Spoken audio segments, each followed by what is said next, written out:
Okay, straight into it this week with no preamble. We are just straight up getting this cream / ivory coat down on all the stonework, much like we did with the big ones when we did those last week, or the sample ones should I say. Again, it always looks brighter when it first goes on, so not to worry about that. It's just bringing out the highlights, giving it a little bit of that, I don't know, kind of Cotswoldy stone look. A bit more sandstone, limestone. This is just a base colour, we're just blocking out the highlights and the shadows. And we go back into this one, and again, not worrying about the tree. I'm not trying to do the tree. Just trying to catch the edge a little bit more of these stones, just to give it that edge. You'll probably catch the tree roots, that's fine. Everything can be sorted out later. If it goes too far, it goes where it shouldn't be.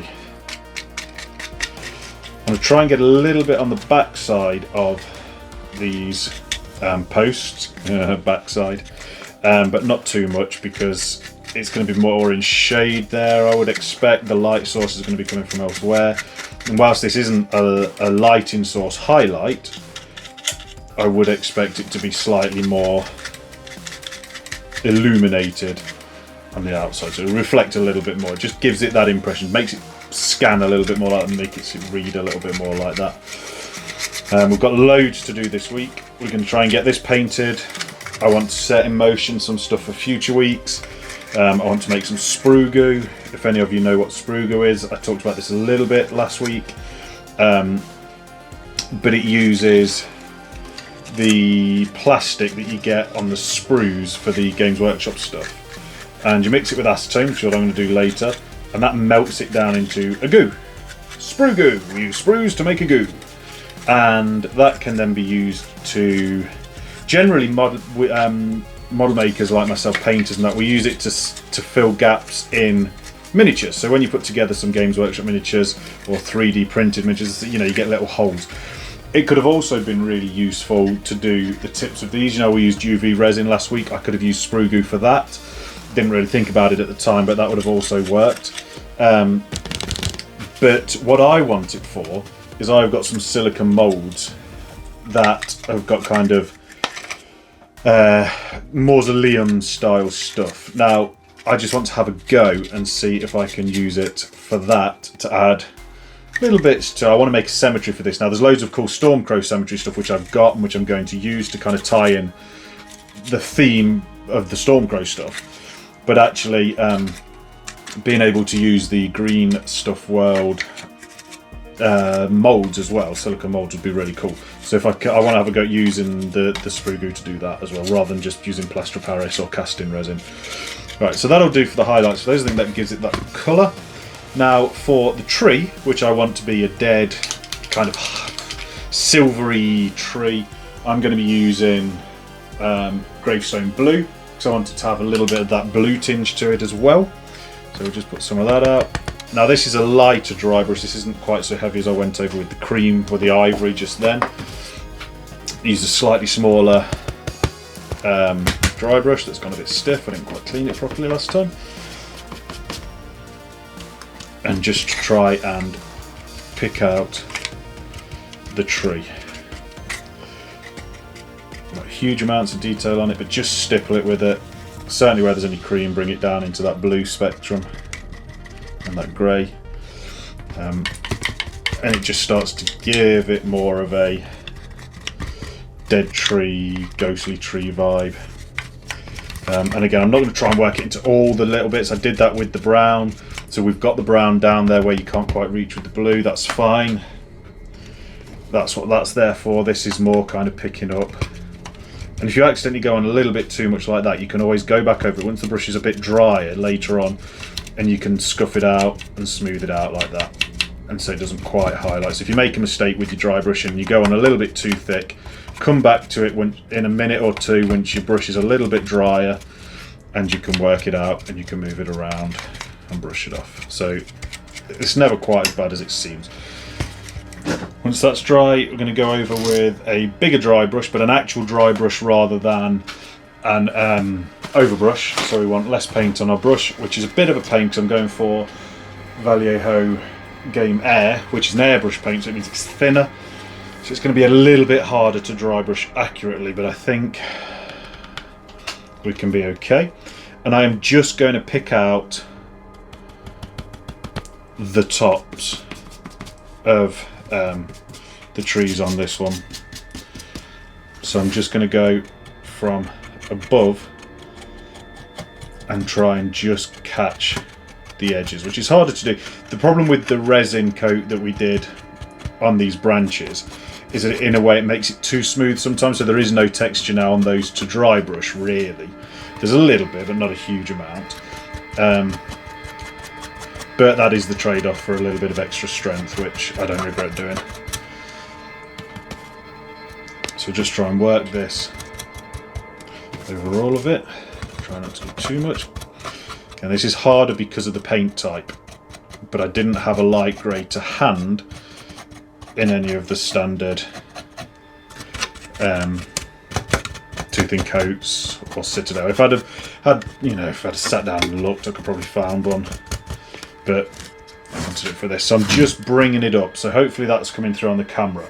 But I'm just bringing up the blue to this grey. I'm not trying to go over the whole thing. I'm not trying to replace it. I'm just trying to add a highlight to it, really. So we're starting to just get down those light values, really. And when I put the oil washes over later, it will really show the different colours. It's quite hard to see on the camera at the minute, but the tree is it's got a subtle blue behind it. It's like it does look a different colour to what's on here. It's not really showing on the camera great at the moment, but it will do once we start getting all the dirty grime on it and all of that kind of stuff. Okay, so I have added the details onto the shields, just very roughly blocked them in with the wood and the silver around the edge, dry brushed all of this on here. I did do this on camera, but apparently didn't press record, or the footage got deleted or whatever. But it's not there, so I've just added in the little details there. So this is the block colouring done. Now what I can do is go absolutely mad with the villainy inks. So I'm going to try the E-Core of the Damned, which is kind of a black wash. That's going to go a lot around the ground and on the stone. Umbral Nightshade, which has got more of a blue tint to it, which is going to go on the tree. And then Blighted Bone Ogre, Blighted Bone Ochre, which is going to go on the skeleton. And I've played around with some streaking grime as well afterwards. The whole purpose of this bit is just really to play with these enamels. I've got a load of white spirit, so I can reduct everything that I don't need. I can take it off. I'm just going to have a play, see what I like the look of. If I don't like it, I'll go over it. And we're just going to try and get a really grim, spectral vibe going over everything. And we'll see what it looks like.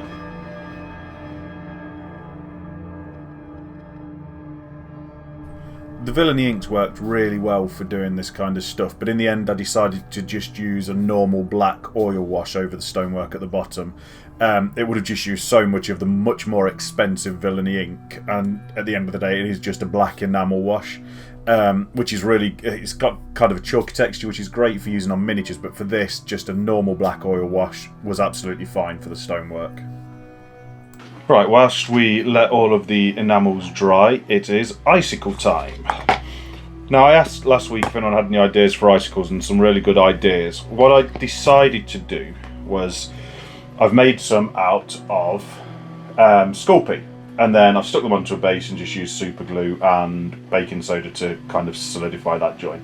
And my plan is to make a mould out of these, use some of the UV resin, and that should give us nice clear icicles. However, making a silicone mould and letting it cure, letting it gas off will take at least 2 days, which is just, I've not got that time to get this video out. So I'm going to use, to make a prototype mould, alginate. Now this is based on seaweed or something like that, and it sets in minutes and creates a really good mould. The problem is you can only really use it once before it starts to break apart. So I'm going to use this to make one lot of castings, see how they look. If they work really well, I'll make a silicone mould that I can then use on the main board. I'm going to start by super gluing these into the bottom of here because I don't really want to have to build up a mould, so if I can super glue them into the bottom of a cup, I can pour it over quickly, let it set for about 10 minutes, pour the UV resin in, use the torch, and hopefully within about 25 minutes we should have some clear icicles. So let's stick those in and we'll see how we go.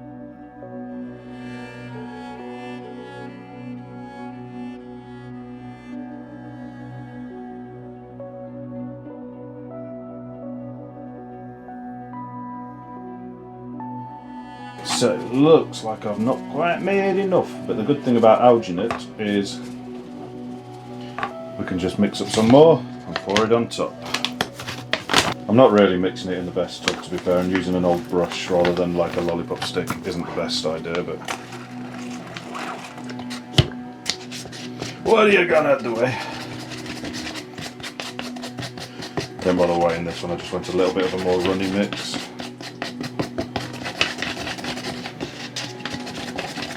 This stuff is all body safe as well, which is why I'm not wearing gloves. This is the kind of stuff you can use to make casts of body parts. I know Trent over at Miscast used it to make casts of his tongue when he wanted a weird tongue monster thing, which was quite cool. So that's why I'm not wearing gloves. If this was silicone, I'd be wearing gloves for sure.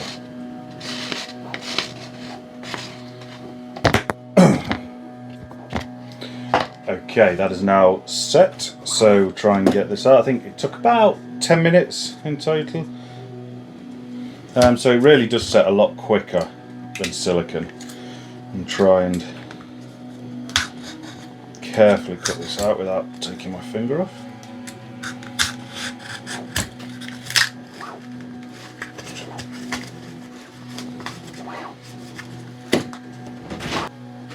Right, so that is out. Just going to try and pull these out. This could be quite fun because I might have... It's quite satisfying actually, that is.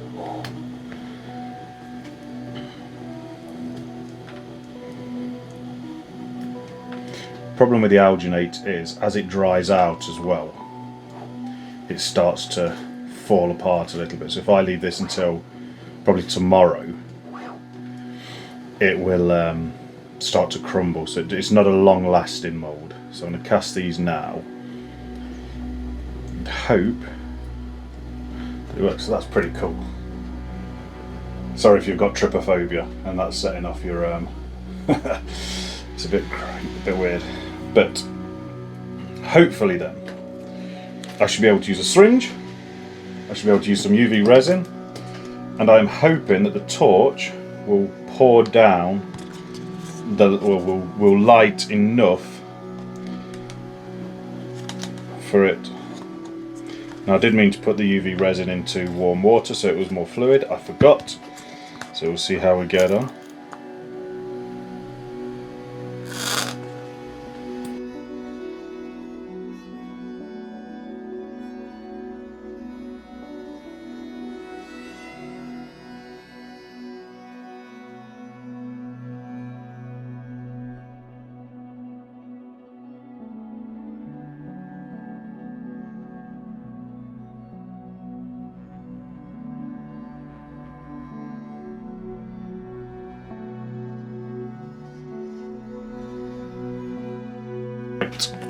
I've given those a couple of minutes.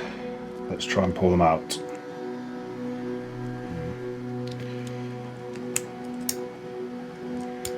But something's starting to form on that one. It's not quite gone down into it. Neither's that one. I think it's just struggling because it's quite viscous. Yeah, I mean we've got sort of the start of them going on there. I think what I'm going to do is I'm going to take the UV resin, put it in some boiling water or some very hot water just to really loosen it up, and then we'll try again and see if it works when it's more runny. Okay, this has been soaking in some very hot, pretty much boiling water for a couple of minutes, and what I'm going to do is just pour it straight out. Ooh, see, that's a lot better.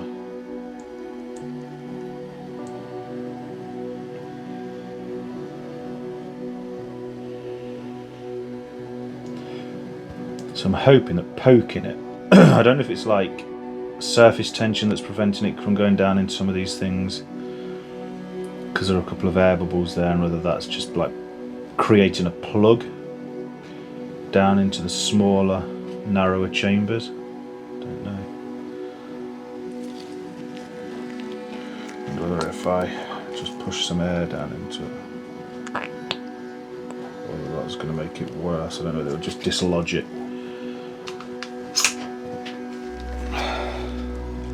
See those, there's the air bubbles right where it's supposed to be going down, and no amount of flexing or squeezing.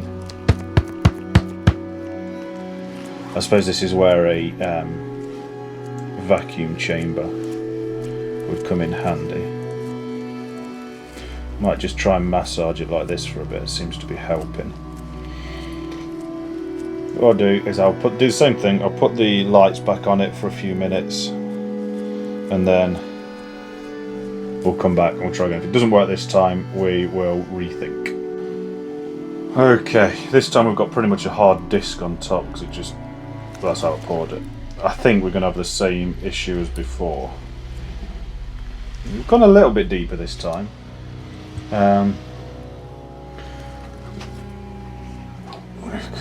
But I think they definitely look like cool icicles. I think we're onto an idea here.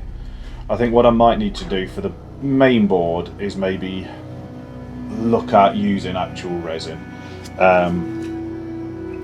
and probably making a proper mould. I think I'm going to try and use these on the tree and see what they look like, because I think they'll just look a little bit like they've been snapped off, that's all. I think they're starting to look like icicles that are forming, rather than necessarily big towering ones, but I think we can get the same effect. So I think we've got something to work with here. Okay, I've gone for a few of the better castings from both sets. I'm just going to get a little bit more UV resin, because I think sticking them on with UV resin is going to be the best way to keep the kind of crystal clear stuff that we want. And then I'm just going to think, you know, where would these hang from the tree, and maybe try and just hold them in place.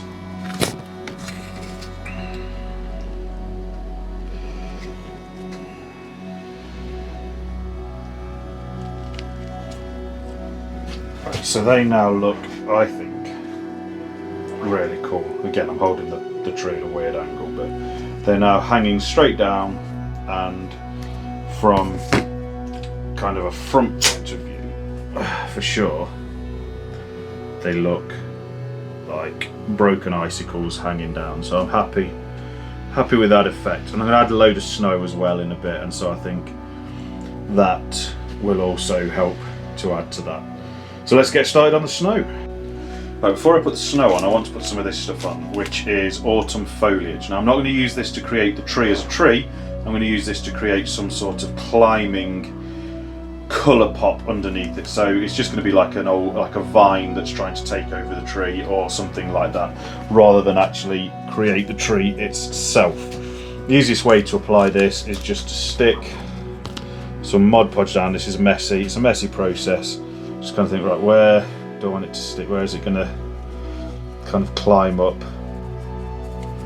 And again, I don't want loads. It just needs to be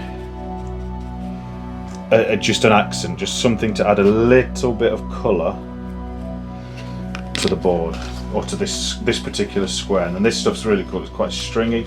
You can pull it out and you can just start to push it into place where you think it might be climbing. Okay, this stuff is cheesecloth, and I'm going to use this for the tags, the kind of worship tags on this. So I'm just going to cut a load of strips out. Just going to move that out of the way first so I don't get snug. Cut a load of strips of this out, and then we're going to mix Mod Podge and some red speed paint together, because I want to dye them and kind of stick them at the same time. Don't have to paint them afterwards. And we'll see how it looks. Cut big square. There we go, now we can get rid of the rest. The reason I'm using muslin or cheesecloth is because it has quite a nice tight weave, which doesn't look horrendous at scale. Although this stuff I'm noticing is quite open, but hopefully when it's done it won't look too bad. So I don't want anything big, I just want really nice thin strips. And then I'm going to mix together some Mod Podge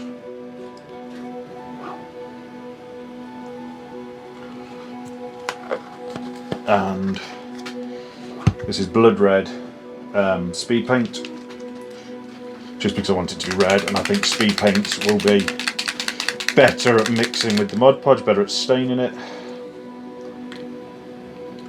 I was going to use the new villainy ink that's red, I can't remember what it's called, but because it's an enamel I wasn't sure how that would work, how that would mix with Mod Podge.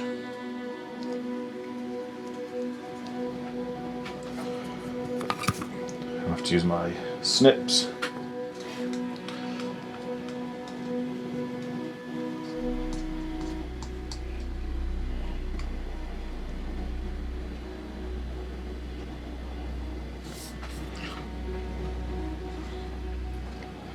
So I'm hoping to be able to hang these from the tree, and what we might end up finding is that, I mean, firstly it looks a little bit like entrails, but the coloured Mod Podge might end up staining the branches, which will be annoying. I might have to fix that afterwards.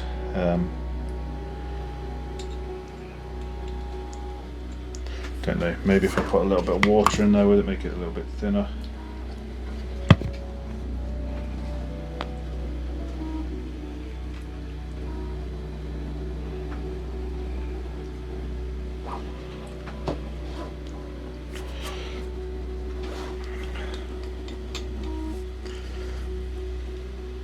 Because it's speed paint, I'm kind of hoping that once it's dried, it doesn't look too bad on the branches.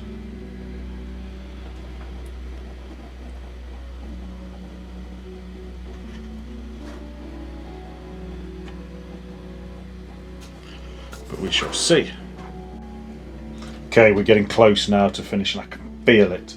The red bits have dried really cool, the rags, the leaves have all dried on there. Before I put the snow over everything and finish it off, I want to try and use some of this new Sector Rust villainy ink. I haven't used this before. I'm going to use this instead of Dirty Down Rust. See if it has a similar effect. I think it might have stuck in the pipette. It's a bit sludgy.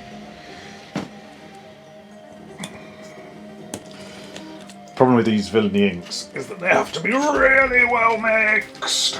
Really mixed.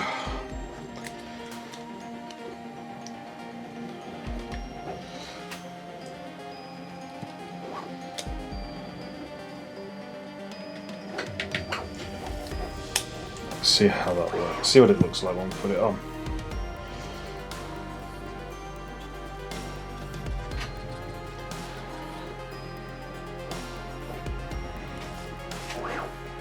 Then once this is dried, I'm going to put some snow on it. Now, I could use Mod Podge and stick it onto all the top surfaces.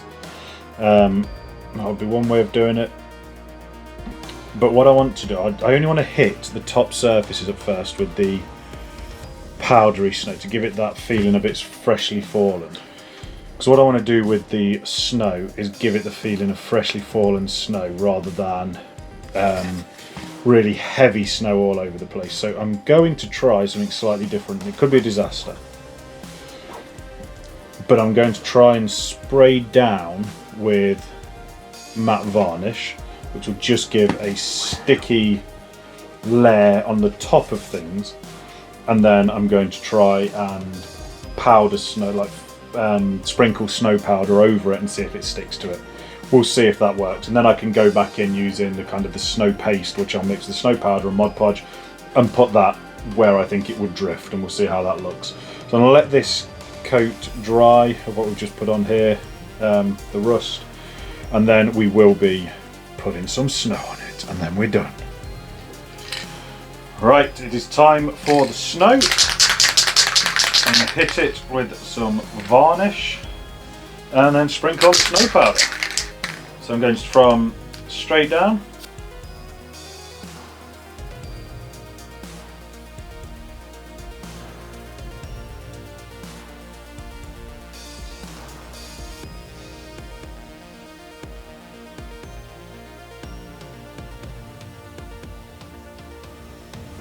And then we'll see where we need to place it with the Mod Podge mix. We'll mix some of that up with Mod Podge if we need to, and see where it looks. But that is looking pretty cold. I like that. It looks cool. I need to put some paste around the ice and stuff like that just to tie that in. But other than that, I like that. It looks good.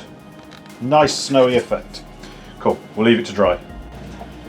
Okay, we're down to the last bit. You can see I've got some blue streaks around here because I've just bought some shiny new hot glue gun sticks because I'm fancy and I wanted something fancy. So I've just used that to stick this onto the base plate, and I'm now going to go around with the AK Snow diorama stuff, and I'm going to stick this where I think clumps of snow would build up.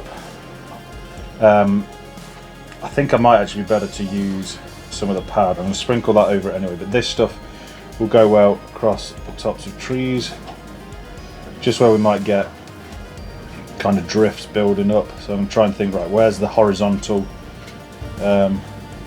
bits? It will be useful for filling in where the ice is. So dab that on there.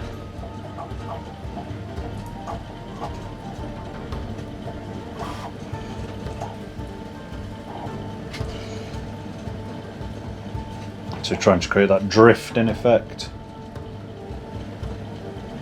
Okay, before I show you what the Tree of Sorrows ended up looking like, we're going to take care of some admin. So the first job is priming all of this in black.